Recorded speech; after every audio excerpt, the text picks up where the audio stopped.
ആ ദത്തോസ് ഇങ്ങോട്ട് വരുന്നുണ്ട്. ദത്തോസ? അതാരാണ്? പള്ളിയിലെ വല്ലോ ചുമതലക്കാരനാണ്? അതല്ല, ദത്തോസ് എന്ന് പറഞ്ഞിട്ടുണ്ടെങ്കിൽ ദയനീയമായി തോറ്റ സ്ഥാനാർത്ഥി. ആര്? കേശവനോ? അതിന് നീ എന്തിനാ പേടിക്കണത്? അവനൊക്കെ ആരാ വോട്ട് കൊടുക്കണത്? അല്ല, ഞാൻ അവന് വോട്ട് ചെയ്തില്ലല്ലോ, അതുകൊണ്ട് മുഖത്ത് നോക്കാനൊരു മടി. അതിന് നമ്മളൊക്കെ അവനാണ് വോട്ട് കൊടുത്തെന്ന് പറഞ്ഞാ പോരെ? അതിന് ചേട്ടന് ഈ വാർഡിലല്ലല്ലോ വോട്ട്. അതിന് നീയും ഭാര്യ അവനാണ് വോട്ട് കൊടുത്തെന്ന് അങ്ങ് പറഞ്ഞാ പോരെ? പറയാം, പക്ഷെ അവൻ വിശ്വസിക്കില്ല. അതൊക്കെ നമ്മൾ പറയണ പോലെ ഇരിക്കും.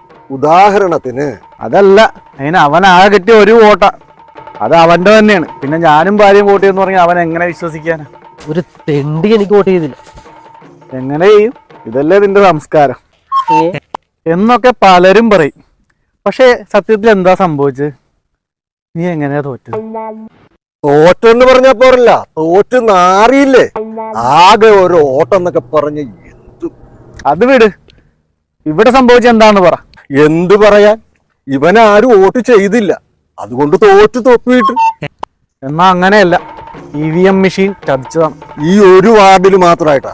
ഇവന് വോട്ട് ചെയ്ത പലരെ എനിക്കറിയാം. ഇവന്റെ വീട്ടുകാര്, കൂട്ടുകാര്, കാമുകി, ഞാൻ, എന്റെ വീട്ടുകാരൊക്കെ ചെയ്ത വോട്ട് എങ്ങനെ അപ്പുറത്തെ രമേശിന് കിട്ടി? എന്നിട്ട് നീ രമേശിന്റെ വിജയം ആഘോഷിക്കാൻ ഇന്നലെ അവന്റെ വീട്ടിലുണ്ടായിരുന്നത് ഞാൻ അറിഞ്ഞല്ല. അത് പിന്നെ മെഷീൻ കംപ്ലൈന്റ് ആയതുകൊണ്ടാണെങ്കിലും എന്റെ വോട്ട് കിട്ടിയത് അപ്പുറത്തെ രമേശനാണല്ലോ. നീ കാര്യത്തിലേക്ക് വാ.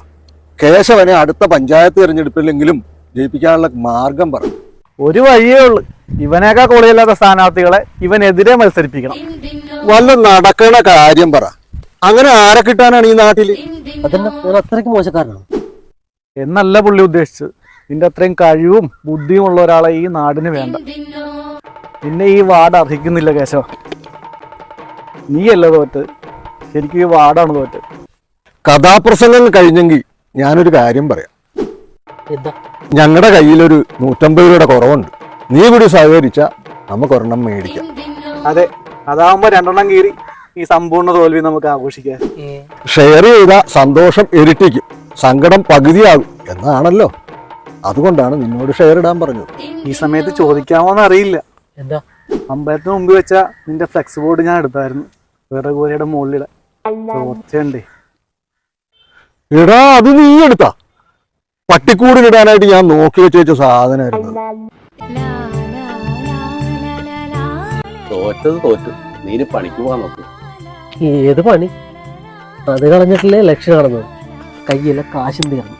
നിനക്ക് വണ്ടി ഓടിക്കാൻ അറിയാത്തതാണ് പ്രചരണത്തെ ബാധിച്ചത്. നടന്നു നിന്ന് എത്ര പേരെന്ന് വെച്ചാൽ കാണുക. രമേശിന് സ്കൂട്ടർ ഉള്ളതുകൊണ്ട് പറന്ന് നടന്ന് വോട്ട് പിടിച്ചു. നീ നടന്ന് വേർത്ത് ചെരുപ്പ് തേഞ്ഞത് മാത്രം വെച്ചോ. കാര്യമൊക്കെ ശരിയാ, പക്ഷെ എനിക്ക് സൈക്കിൾ ഓടിക്കാൻ ഭയങ്കര പേടിയാ. 2 വീലല്ലേ ഉള്ളൂ. വീലിനാണെങ്കിൽ വീതിയും കുറവ്, വീണ് കയ്യും കാലും ഓടി. എങ്കിൽ സ്കൂട്ടർ പിടി, വീലിന് കുറെ കൂടി വീതി ഉണ്ടല്ലോ. നിങ്ങൾ അറിഞ്ഞോ, ചിറക്കലെ സുമേഷിന് ആക്സിഡന്റ് ആയി മെഡിക്കൽ കോളേജിൽ കൊണ്ടുപോയല്ലോ. ഏത്? ആ മുടി നീട്ടി വളർത്തുന്ന സുമേഷോ? അതെ, അവൻ പതുക്കെ സ്കൂട്ടർ ഓടിച്ചു പോവുകയായിരുന്നു. ആ വളവിൽ വെച്ച് ലോറി വന്ന് ഒരൊറ്റ ഇടി. എന്നാ സ്കൂട്ടർ വേണ്ട, നീ കാർ പിടിച്ചാൽ മതി. 1 മാസം മതി. കാറ് കുഴപ്പമില്ല, 4 വീലുണ്ടല്ലോ, മറിഞ്ഞു വീഴൊന്നും പേടിക്കണ്ട. ടയറിന് വീതിയുണ്ട്. നമ്മുടെ സദാശിവ ഡോക്ടർക്ക് ഒരു ഡ്രൈവർ വേണം, നല്ല ശമ്പളം കിട്ടും.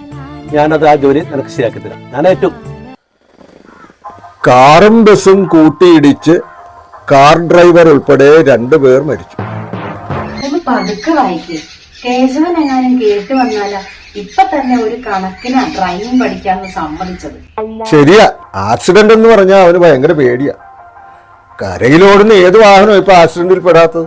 വെള്ളത്തിലോടുന്ന എന്താ അപകടത്തിൽപ്പെടൂലേ? അതും ശരിയാ, ടൈറ്റാനിക് വരെ മുങ്ങിയില്ലേ. കേശവനോട് വല്ല വിമാനം ഓടിക്കാൻ പറ.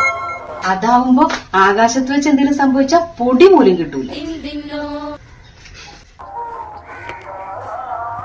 അറിഞ്ഞോ, കേശവൻ വണ്ടി ഓടിക്കാൻ പഠിക്കാൻ ചേർന്നു. അവന് ആക്സിഡന്റ് ഉണ്ടാവുന്നുള്ള പേടിയല്ലേ? ആക്സിഡന്റ് ഉണ്ടാവാൻ ഏറ്റവും സാധ്യത കുറഞ്ഞ വാഹനമാണ് അവസാനം കേശവൻ സെലക്ട് ചെയ്തത്.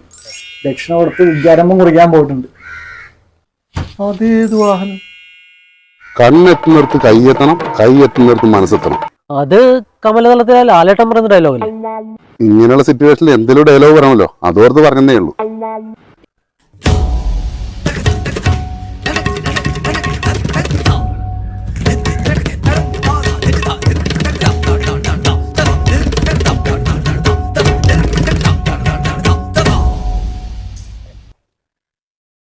എന്നാ പിന്നെ ഇവന് വല്ല റോഡ് റോളർ ഓടിക്കാൻ പഠിച്ചാ പോരായിരുന്നു. അതും ശരിയാ.